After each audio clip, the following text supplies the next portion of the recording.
Yesterday, Ms. Wang solved a problem from the sales email. The customer complained to Ms. Wang that our controller could not achieve full load output after buying it. Is the output power of our controller falsely marked?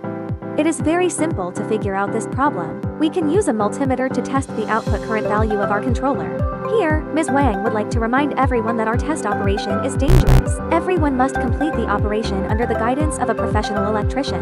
Next, Ms. Wang will take you to practice. Take out the multimeter, connect the red and black test plugs, and rotate the knob 红笔插入控制器输出端火线，黑笔插入电动盘输入端火线，将万用表串联到控制器输出线路内。最后使用万用表切换至 AC+DC True RMS 档位即可测试出控制器的计输出电流。 According to this method, it can be tested that the maximum current value of our CUH controller meets the nominal parameters.